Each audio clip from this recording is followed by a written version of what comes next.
Hello and welcome to our weekly Integral Love Relationship Web Jam. My name is Martin Utschig and I'm the author of Integral Relationships, a Manual for Men, and Sex, Purpose, Love, Couples in Integral Relationships Creating a Better World. And the purpose of our weekly web jams is to further the integral love relationship vision. And today I'm excited to be with David Fonsbo, who joins us from Denmark. Hello, David. Hello. Thank you for coming on this evening.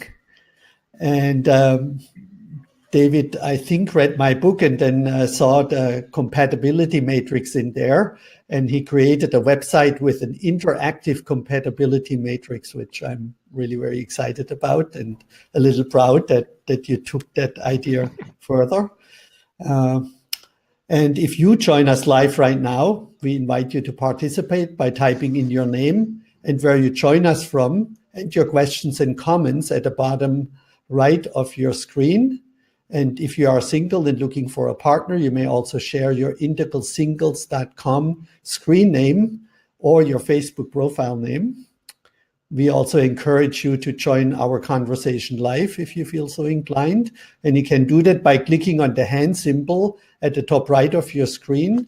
And once I accept your request, a small plugin will be downloaded and a test of your camera and microphone will be performed before you can come online. And this works only in Google Chrome. And if you come online, please know that this webcam is recorded and you give your permission to be included in the replay. So I'm going to introduce David a little more formally. He has worked with mindfulness and meditation and relationships and specifically masculinity since 1990. And then with Tantra and sexuality since 1995. And as an ID psychotherapist since 2010. And he has coached men in relationships to have much better sexual and dating experiences since 2010. And he also studied attraction psychology at the Attraction Psychology Institute in 2010. And if you want to work with David, to say it up front, you have to come to Aarhus in Denmark, which is worth the trip, but might be a little long distance for if you join us, for example, in the United States. But maybe soon you will also offer coaching, maybe over Zoom or Skype or something like that, or the phone. I feel we'll the see. pressure. You feel the pressure. Yeah, it's a great pressure. So welcome again. And I see Tom Habib has joined us. He was our guest last week, yeah. Welcome, Tom. So tell us a little bit, David, and you're looking in a different camera, just that you know. Yeah, we're here. Hello. Yes, a lot of cameras here. Yeah, I have a lot of cameras. Big Brother is watching you. Always. Yeah. So tell us how you got into this work of relationships, or into your work in the first place. It sounds like you started out with relationship work pretty early on. Yeah, I was in a relationship many years ago where it worked fine a long time, but then I in the mirror I noticed that I was getting more and more green, and she was getting more and more orange. And that is a little that's tough. That's a tough combination. That was we broke up in 1999. That's almost 20 years ago, and that was that was the point where I began exploring what happened, why didn't it work, and what to do. And that kickstarted everything for me. Then 1.5 years later, I met another woman was green, just as I was green, and that was even worse. Why was it worse? a green man and a green woman. That's the male getting female and the female getting masculine. The roles are completely reversed, and that doesn't work at all.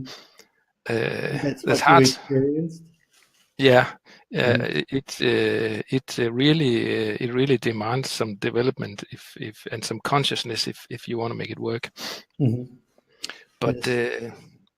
We were together for 3 years, and then we broke up. But we are very good friends today and keep together still. So we follow each other along the way, and she's also very much into the integral stuff. So that's actually nice to have someone to share with. Yes. Then when did you discover integral? Or go ahead, what happened? Yeah, I can't really remember when. It's a lot of years ago, maybe 2010 or something. I knew Ken Wilber long before that.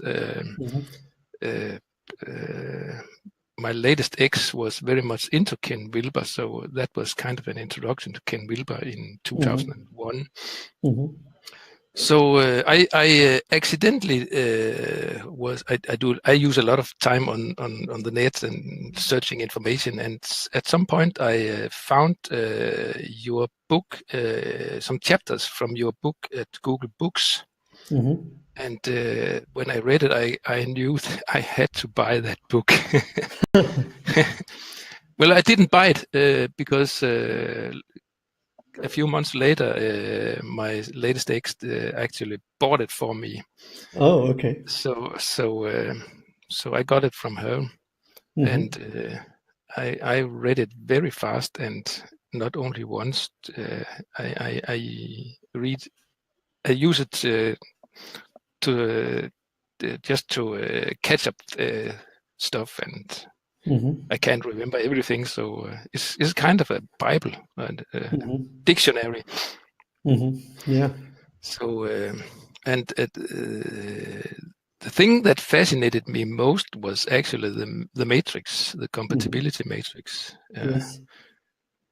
And I spent a lot of time trying to figure out what it was, and it resonated very, very much with me, everything in it. And the idea of combining the masculine and the feminine stages in a matrix was brilliant, I think. And then I thought, this I have to get it out to more people. This is brilliant. People have to know about this. Yeah. So I designed it on my website and published it. I'm sorry I didn't ask you first, but I was so much into it that I thought it has to get out. Yeah, there's no need to ask, and I'm very happy and proud that you did that. You can have the code, and you can have it on your own website if you want it. Yeah. I'm definitely linking to it, so maybe we'll take a quick look at it, and so I'm going to share the screen of your website, which is here, and you see the domain name for that compatibility matrix is themasculineman.com, and then /compatibility matrix. There's also a link on the website, obviously, where you can, if you go up here, integral relationships, compatibility matrix. And what's so cool about it is, and we'll talk a little bit more about the levels, is that in your version, if you want, I only give descriptions in the book about the stages in the middle, where a green person with a green female with a green man, or two green partners for that matter. It doesn't have to be male and female. This also applies to same-sex couples, because usually one has a more masculine role and the other one a more feminine role in same-sex relationships. And then you can click on each of these fields. I'm just going to randomly click on one, and then you will get a more detailed description of the dynamic that may evolve between, in this case, a green man and an orange woman. So I'm going to go back to our webinar jam, and maybe it would be good to give a quick introduction to the stages itself for people who are not so familiar with them. And you can chime in anytime, David.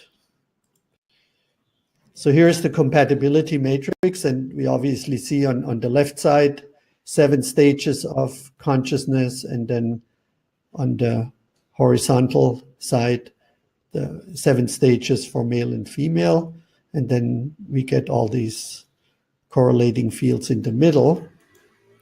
And so the basic idea here is that this is from Robert Keegan, that until whatever 20, 30, 40 years ago, there was sort of like the assumption that once people are between 20 and 30, they mature to an adult level, and then they no longer further develop. This is what's shown in the graphic at the top, right? We grow from birth in consciousness to adulthood, and then we stay at the same level of awareness for the rest of our life. And then now today, through Robert Keegan's and many other people's research, we know that we have the potential to grow further in consciousness beyond the age of 25 and 30, actually, until we pass on or die. So that's the idea here. And Ken Wilber more or less adopted 7 or 8 stages of consciousness from spiral dynamics, and then developed to higher stages from there, but we just cover these 8 stages, and they are color-coded. And David jumped in and said, yeah, I was green and I dated an orange woman. So we integral people, we use color coding for these different levels.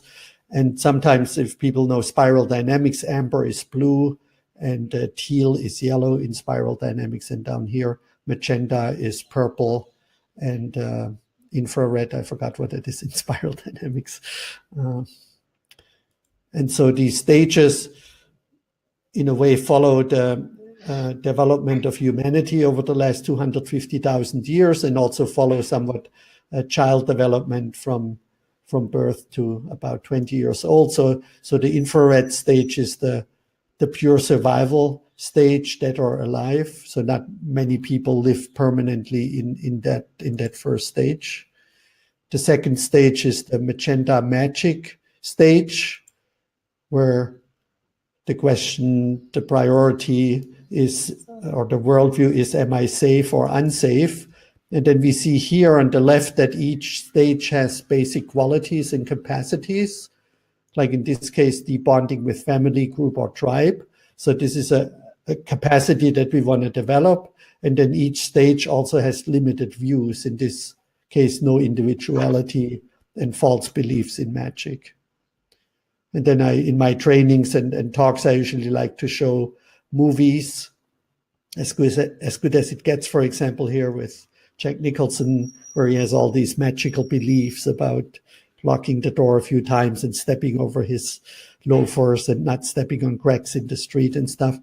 And interestingly enough, there is also, each stage has its own relationship books that cater to each particular level. So I picked Love Science book, Use Astrology to Find Your Perfect Partner, astrology in a magical sense.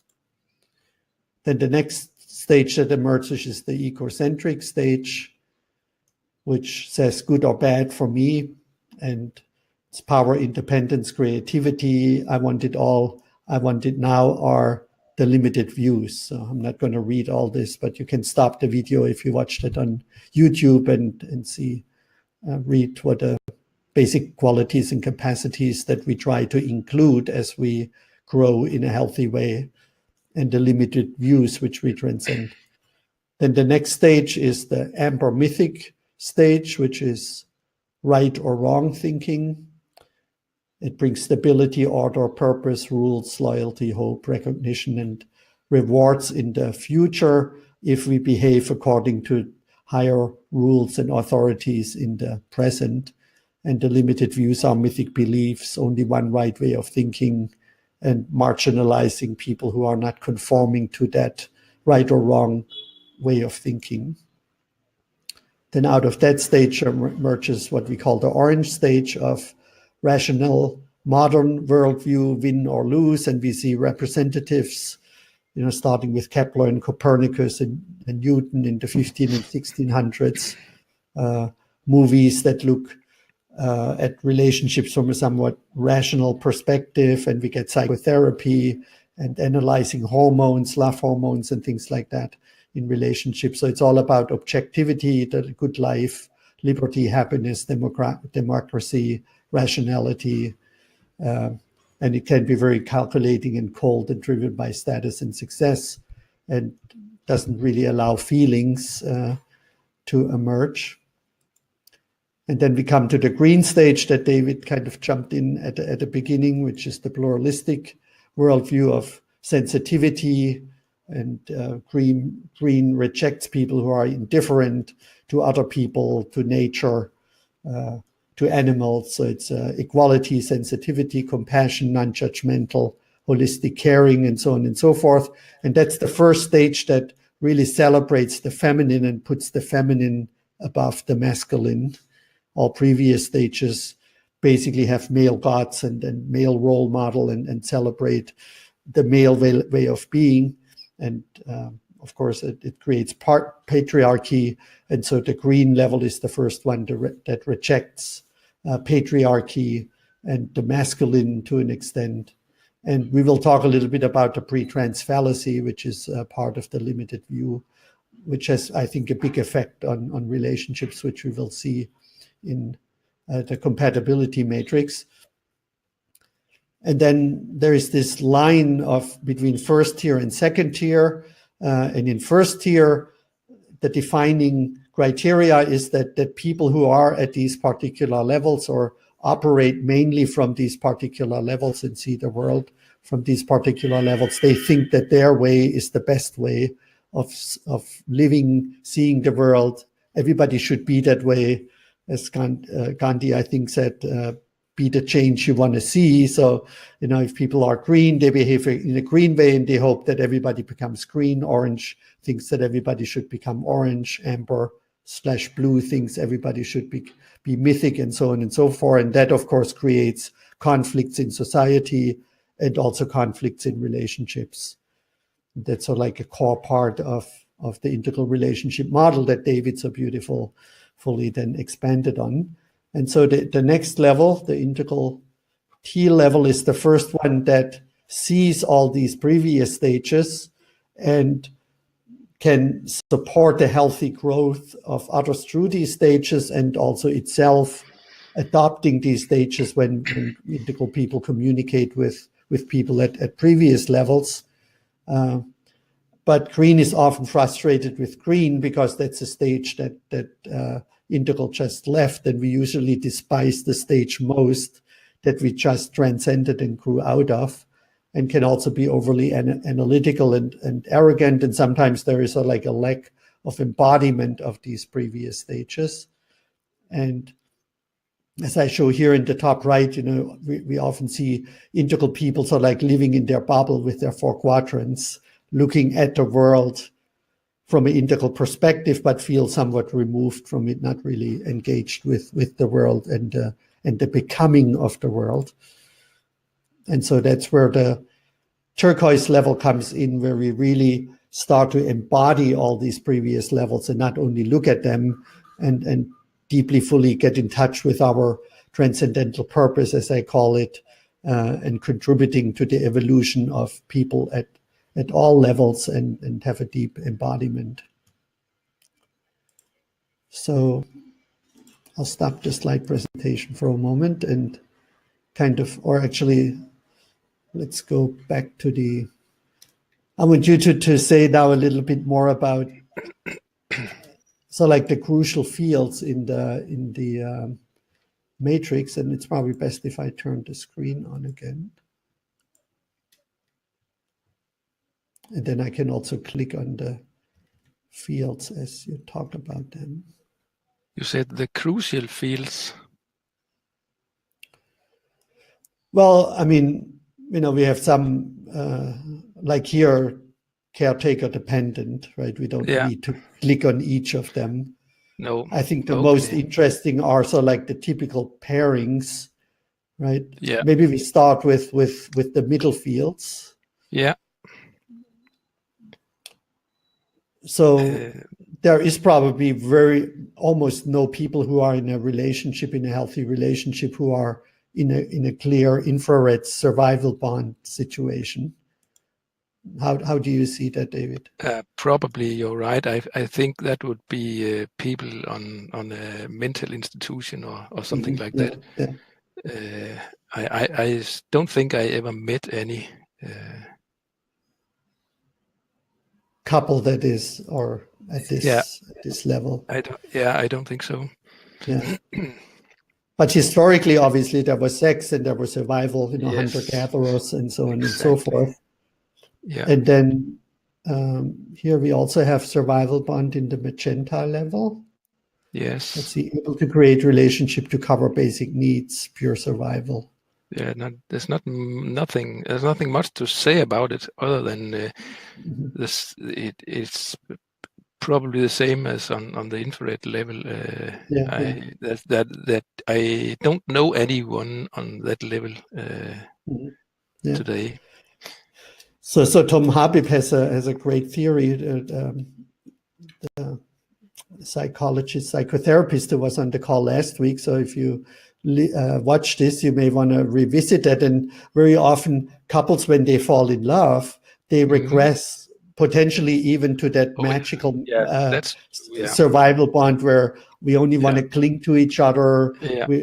All of a sudden, the whole world looks like magic. Everything is in a perfect flow. We're in seven heavens, right? Does people do that still?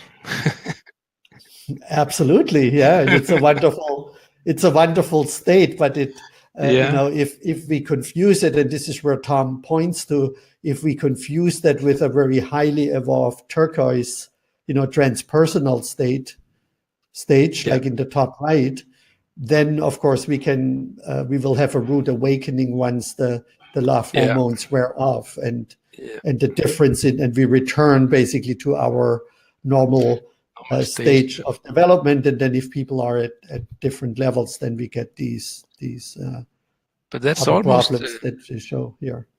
That's kind of what I think is the purpose about relationships. They will throw you back to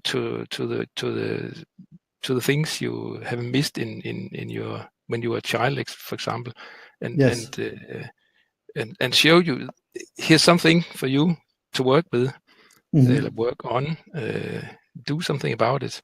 And I think people tend to forget that what they do on this stage is that they throw everything away and dive into this magic feeling, and responsibility becomes a city in Turkey or something.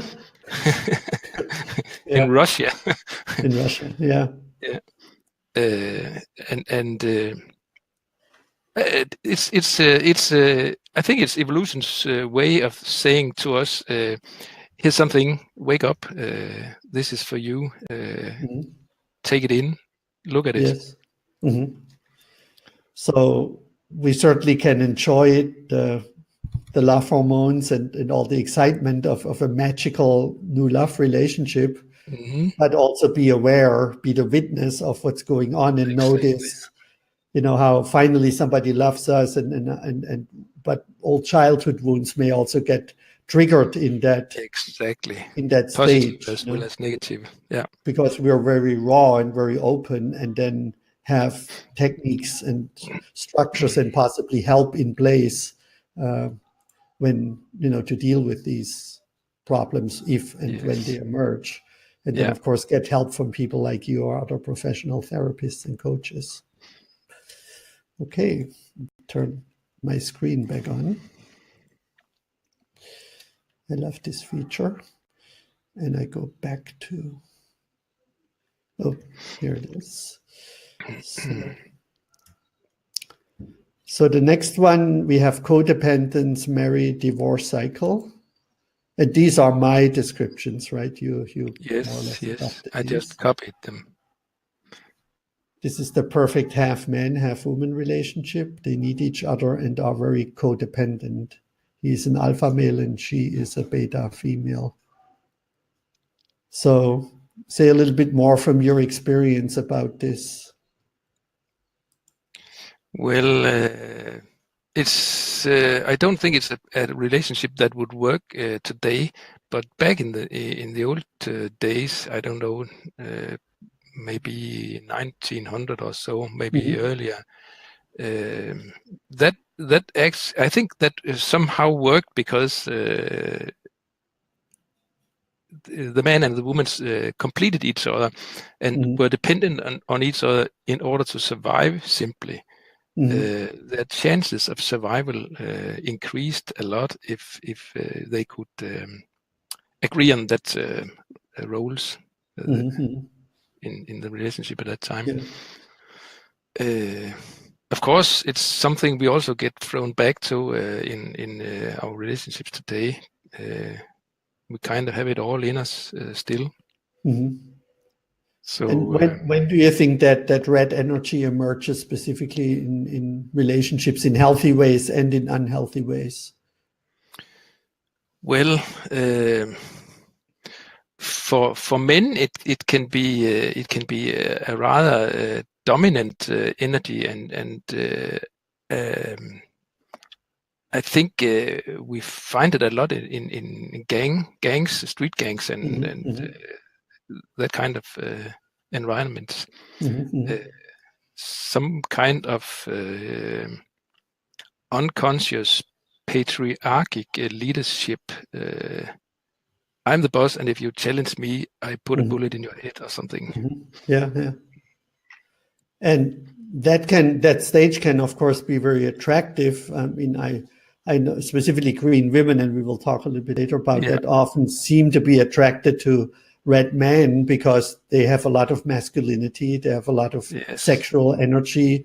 They're good protectors usually because they're aggressive towards other males. So women feel safe with these kind of aggressive males as long as they're benevolent to their partner. And on the other side, males probably find red women often attractive because they're very feminine often and kind of like use their sexuality and may not protest much when they're dominated in a way. Yes, if you're a red man and say to red woman, "I want you," she just say yes. I'm yours. Yeah, and of course, in modernity, red women also want to claim their authority and are no longer as submissive as maybe red women were 100 years ago.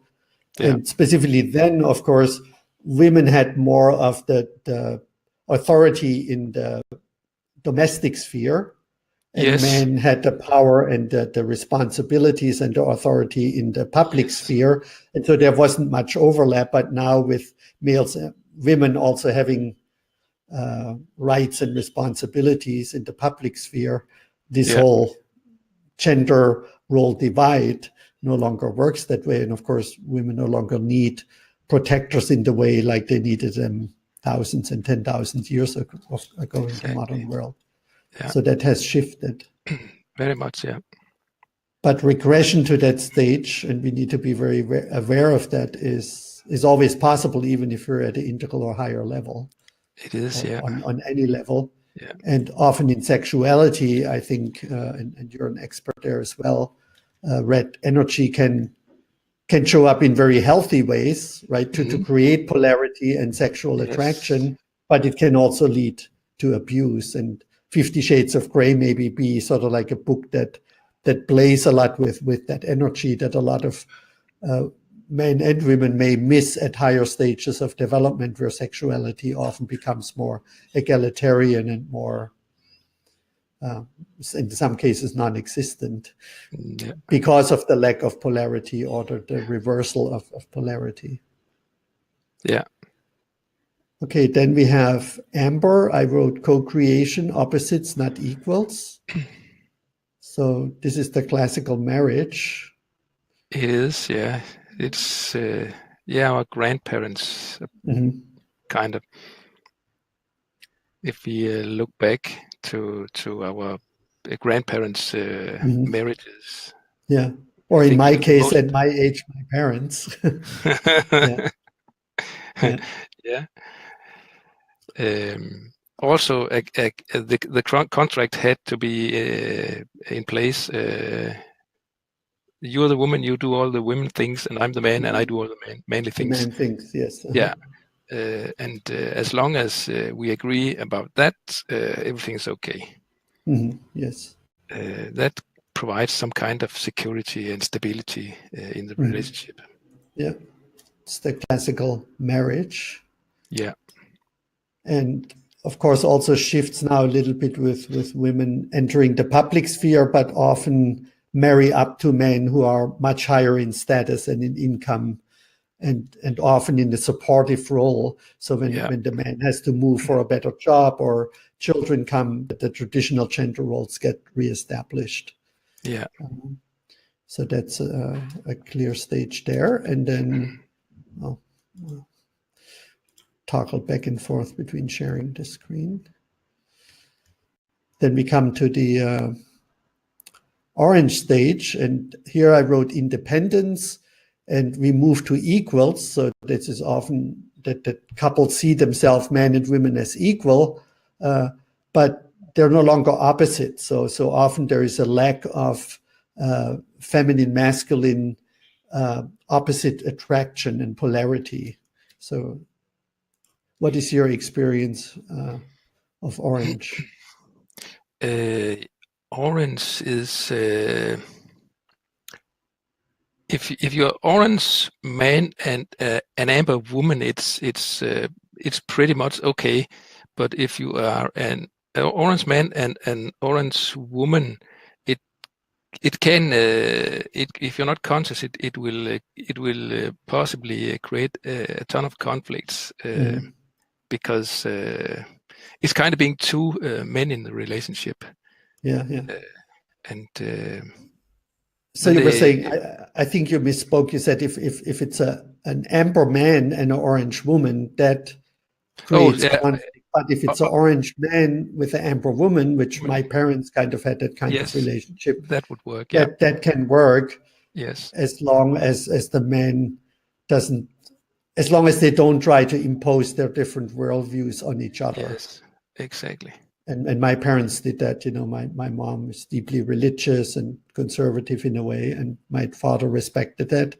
And he, was a electrical engineer and very pragmatic and had little to do with religion, but they made that relationship work, again, by this total separation between the public sphere and the domestic sphere, and my dad respecting my mom's responsibilities and rights in the domestic sphere in amber, and she supported him in his work in the public sphere.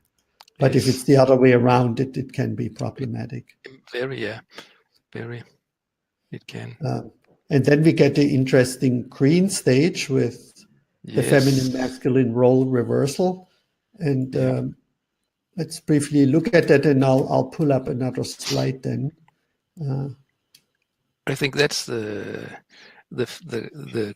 crosshair point where the largest description, the biggest description is, because a lot of those men I have worked with in my groups are green men, just as I also have a lot of green in myself. So it's a kind of a green man often experience his midlife crisis in that stage. Yes. And who hasn't? And when they do, they often call me or someone like me and try to. They don't usually call themselves. It's often the woman in the relationship that says, "Now you're going to do something, or I leave." Yeah, I leave you. Yeah. Yeah, and a lot of the men in my groups are there on that account. So okay, again, if you want to read all this, just stop the replay video, or if you watch live, you can watch this later. And I go back and stop sharing that screen. And I want to briefly go back before we go to integral. I want to restart the slide presentation again. So one thing that resonated with a lot of people, and the idea came somewhat from David Data, is that David Data often uses the model of the masculine being like the banks of the river and the feminine being the flow of the river. And the feminine and the masculine together create the river. Right? But I also noticed, and specifically I noticed that very much in me, in myself, and then the other thing in women, that I kind of grew through these stages relatively clunk, clunk, clunk. So I was very red for a while, and then I became very amber, and then I became very orange, and then I became very green. And I had little connection, except for that I had 3 children. I have 3 daughters, so I could never really fully leave the orange meme because I had to make money for my children and my family. Even when I was green, that kind of saved me a little bit from leaving orange completely behind. But otherwise, I'm sure I would have done that. I would have given up my career in orange and just whatever, try to make money with something more holistic or more embodied or whatever in green. But the interesting thing for me is, and I think it's important to consider, that as women evolve in consciousness, they have more of a tendency to flow up and down with the moon rising and going and becoming smaller, or with their menstrual cycles, or when they work with children. And I think from an evolutionary perspective, this is because women were much more conditioned to be caretakers of the elderly and of their children. And so they need to adapt more naturally to different levels of development, while males in the public sphere have more of the opportunity to more consistently operate from the highest level that they have reached. And so another problem with green I often see is that green women feel to an extent met by green men, because they're a little bit like other women. So they're very much in touch with their feelings and like to talk and are sensitive and soft. But as soon as a woman then has her orange needs for the good life and for financial security, if the man doesn't really hold a steady job or doesn't pursue his career, she feels unmet. When she goes in her amber and the man doesn't follow certain rules, maybe he doesn't want to be monogamous, or says, we'll just be together as long as we're happy together, and things like that. And and they're anti-marriage and anti-commitment and things that are amber qualities. Now that's a problem. And then when women go into a red stage and want to be protected or want a very masculine man, maybe as a lover or as a protector, the green man usually rejects red energy outright. And so when she goes into her magic, she's not really met by the man who, for example, is green. So the more we evolve, the less women feel met by non-integral men. I talked a lot now, David. Do you have does that resonate with you to an extent and in your work? I totally agree with you and David Data about this. I usually give my men the picture that the feminine energy is spreading all around the place. If it's unconscious, it's just it has no end. It just flows out everywhere. Yeah. It's not contained, right? It's actually not contained, and that's the masculine energy that has to contain this. It's not the man who has to contain it. It was earlier, but it's the masculine side of the woman who has to contain her own energy, and likewise, it's the masculine energy of a man that has to contain his own emotional sides, and so those it's a great picture. The masculine contains the feminine as a river. And of course, if it's a natural river where the feminine forms the masculine, and the masculine then in turn contains the feminine based on being formed by the feminine by the flow, then this is natural. If we get a canal with concrete walls, like the LA River through LA, right? It's just the concrete walls. Yeah. And that would be a symbol for patriarchy, where the feminine then is forced into the banks of the masculine and had basically not much impact on its creation in the first place. And the masculine becomes repressive and not in responding naturally to the feminine. Yes, and if you look at a river in the nature, it's kind of a total. It's a great picture of co-creation. Yes, yes.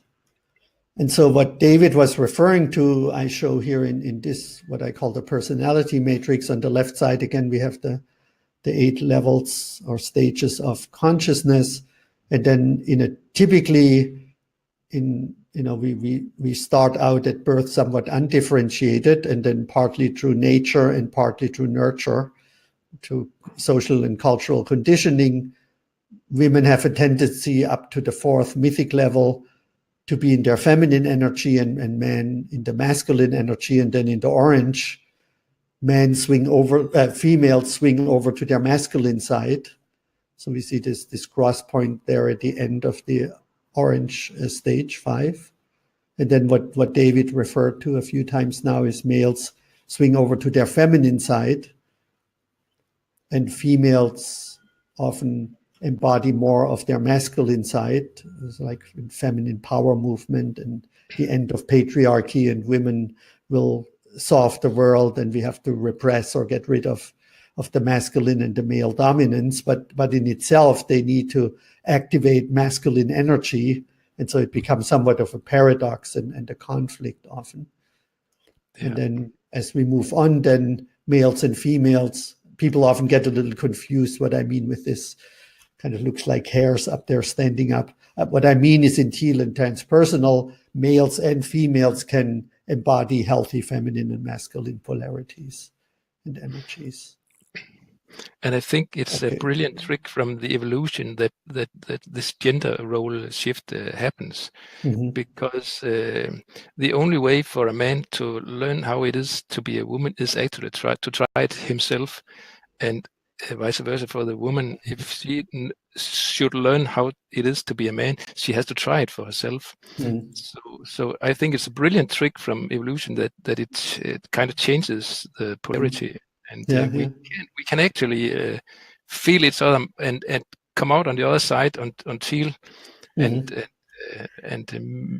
create new, better relationship, more balanced relationships, because we have an experience we didn't have before, a very important experience. Yeah.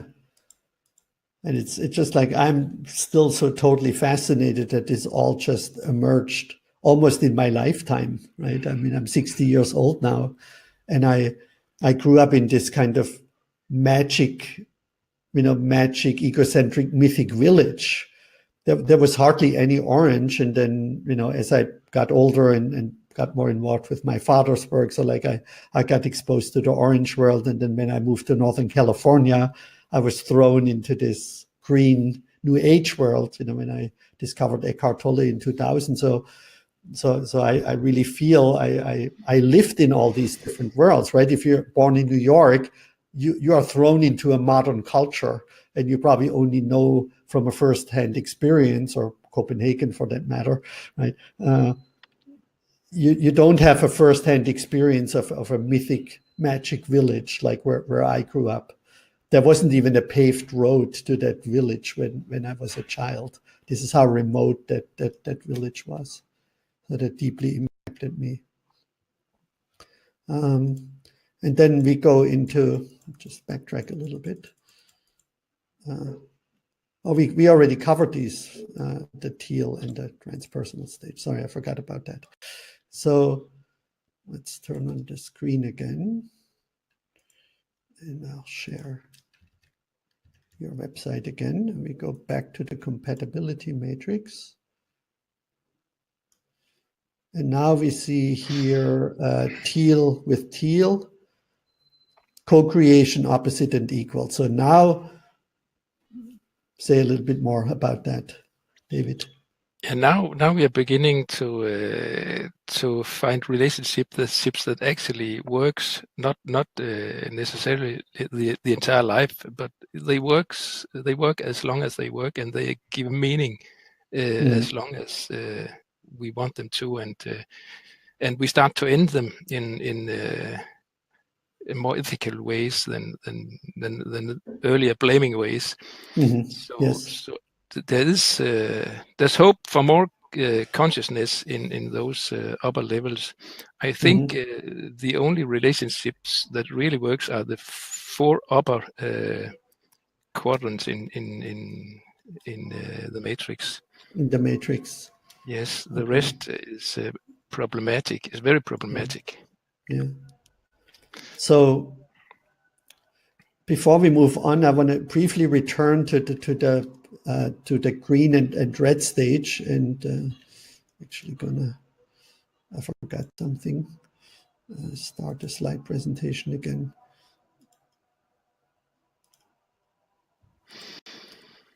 So one thing that resonates with a lot of people is that, here we see the pre-conventional stages and the conventional stages, and then the post-conventional stages. And in my training, I often ask people if they see what the post-conventional and the pre-conventional have in common. What's like the common for both of them? And the answer is that they're both unconventional. And so what happens specifically for people in the green stage, as we saw earlier, they see everyone as equal and don't want to marginalize and judge other people. Right here, see that in the circle in the green. What often happens is that green confuses these pre-conventional stages, namely the red and the magical, because they're pre-conventional and thus unconventional, with the post-conventional stage of green, which is also unconventional. And since often relationships are problematic here on the green level between males and females because of that role reversal, and green typically rejects orange and has nothing to do with mythic, the only people that they're attracted to are often then red partners. So men feel attracted to red women, and women feel attracted to red men. And then there's this regression that Tom Habib shows, right? When they fall in love with each other, the sex hormones kick in, and there's all this sexual dynamic, and some of the childhood wounds needs are getting met, at these lower levels. There's a lot of energy, but then when these wear off, the abuse started, that then the red partner will abuse the green partner, who then feels very guilty about potentially rejecting their red partner because they feel they need to have more empathy. And if we go back to your to the matrix, we show this, right? Green with red, there's frustration, and red with green, there's frustration. So do you write? Let me see what you write there. Red men and green women is a very masculine combination which easily turns into fights and struggle. Say a little bit more about that, David. Yeah, it can be an explosive cocktail because it's again 2 men in a relationship, and they will, and men has a hierarchy. One has to be the alpha male, and the other has to be beta, and then they'll fight about who's the real alpha male here.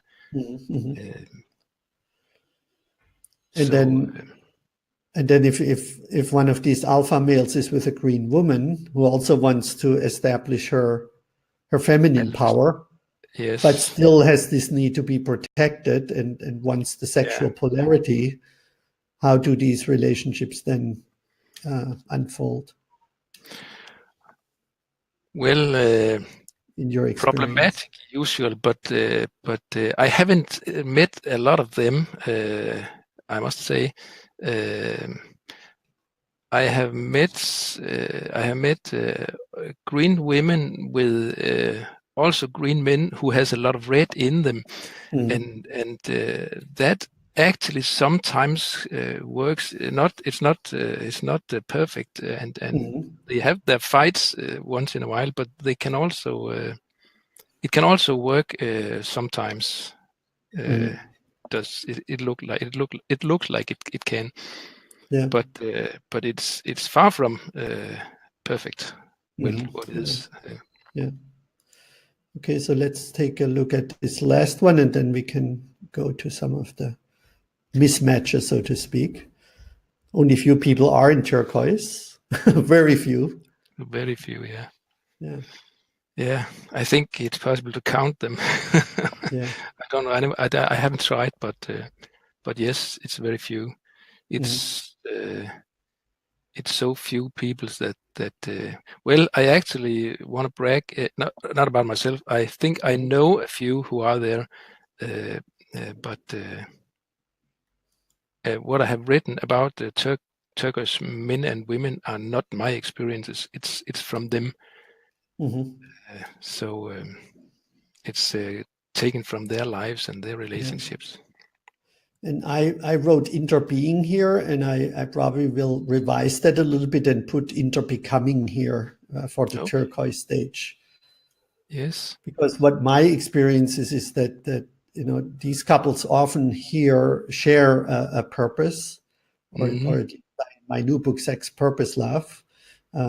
I suggest that at this stage the potential for shared authentic purpose emerges, and that we not only love each other in the moment, being present the way we are, but we're even more excited about the potential who we can become, both partners in the context of the relationship.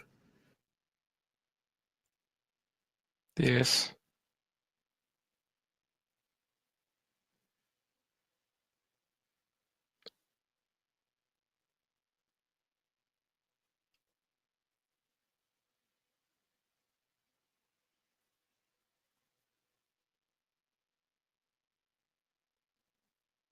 Are you still there?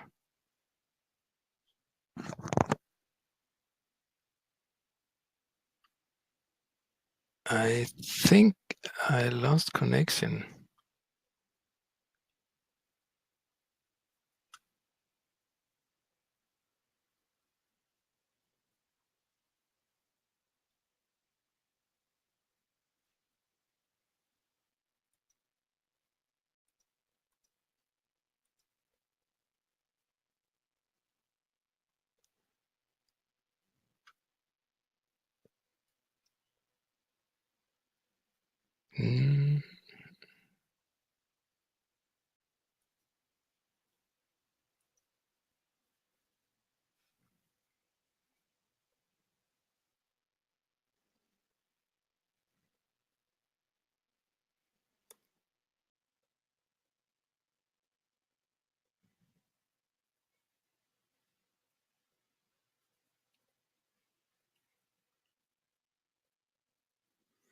Okay, so maybe it's Martin's connection that dropped out.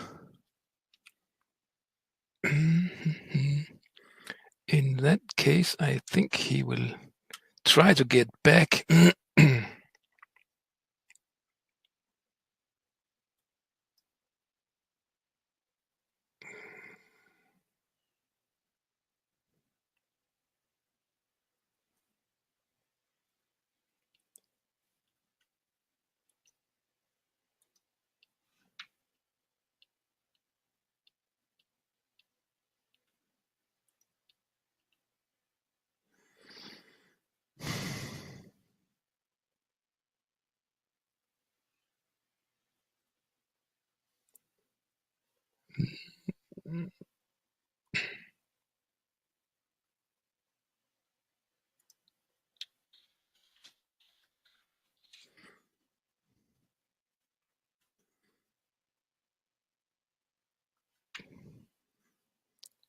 try to contact him on Messenger.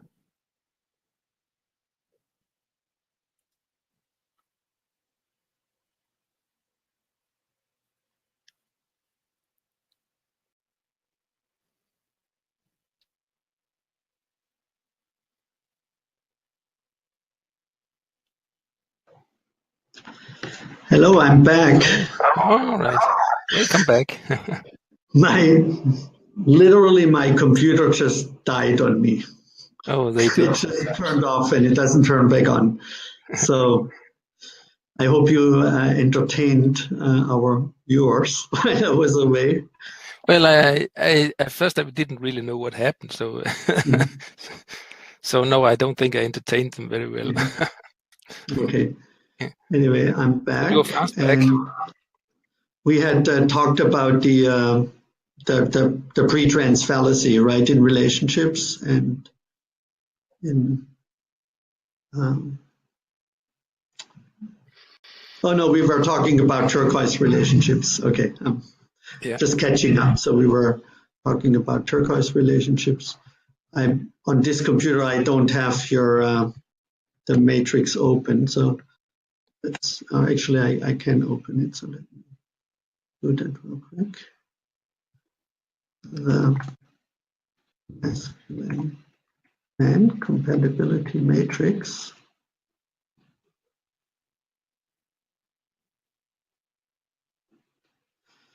I bought this new computer, so I was kind of anticipating that my album would soon die on me. So stop slide presentation, and I'll share my screen. Thank you everyone for bearing with us. Okay, so there we are. So now, so there's two things that in my experience basically happen. Either, or in the past, people typically met in an environment that, let's say, in a street gang or in a church or a conservative political organization or in a university or in an activist group or in an integral group, right? So people met naturally in their environments and they were matched up at their level of consciousness without thinking very much about it or not being aware of it at all. And so if one partner then grows in the relationship, then they grow apart in a vertical way, right? Are you in agreement there, David? Yes, absolutely. I experienced it on my own body, so yes. And so often people say they grow apart and they think they grew apart in a horizontal way, but they're not aware that they're growing apart in a vertical way. Exactly. And then we get these things, for example, when one partner becomes green, like on here, and the other one stays orange, and relationship conflicts emerge. So that's a typical one. So you want to say something about that stage? Sorry, you fell a little out. Pardon? I didn't hear all of your sentence. You want to say something, for example, about the green man, orange woman stage? Oh yes. Holy shit. Yes. That's the typical role shift where the man becomes female and the woman becomes masculine. I don't know if it's possible to make that kind of relationship work. The only way I think they are going to work is if you can develop both partners to the next stage. Otherwise, it's going to be a horrible relationship. I think sexuality will be non-existent in almost non-existent in that kind of relationship.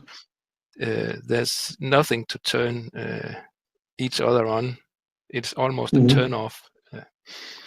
So.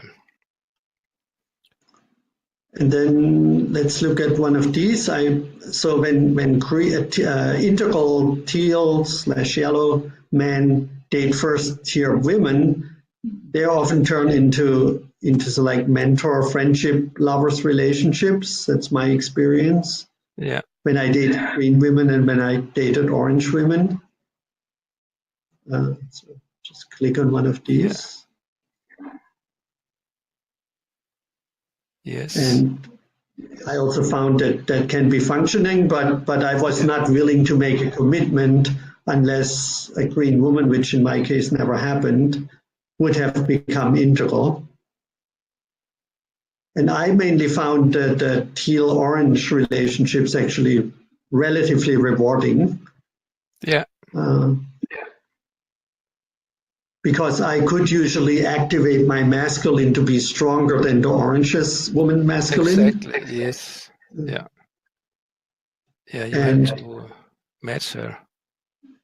And orange women were often interested in certain aspects of the integral model, specifically the levels of growth and the quadrants, the more rational aspects. Usually not very interested in spirituality or spirituality. That was too much woo, but certainly psychological work, both green and so that can work. And then with amber women, integral usually can have friendships, enjoying the stability and the continuity, but they usually don't have a sexual relationship because the amber woman wants commitment. Exactly, yeah. It can work for a shorter period of time, but friendship is the best. And then integral men, and I'm guilty maybe sometimes of not really seeing it, but they see red women and usually don't get deeply involved. And when it happens, they recognize fairly quickly the dynamic, and unless they get someone pregnant or get otherwise, the escape routes get blocked, they usually then end these relationships. And I usually mention the book from Catherine Woodward Thomas, Conscious Uncoupling, which is sort of like an orange integral book for ending relationships with in a conscious way and in a compassionate way. So I think these are sort of like the main combinations to look at. So turquoise with integral, co-creation and opposite, so that can work, specifically if the integral woman is interested in evolving further, which integral women usually are. Yes. And then we see just caretaker dependent relationships. So a teal person could become the caretaker of a not very functional person in the magenta stage, for example, but of course that would not be a sexual or romantic relationship. No. So the things focus around in this area. So this is a great idea, and I'm sure you're open to feedback from people if they write to you and have additional input. Absolutely. For the matrix. Let me go back to the screen, stop sharing.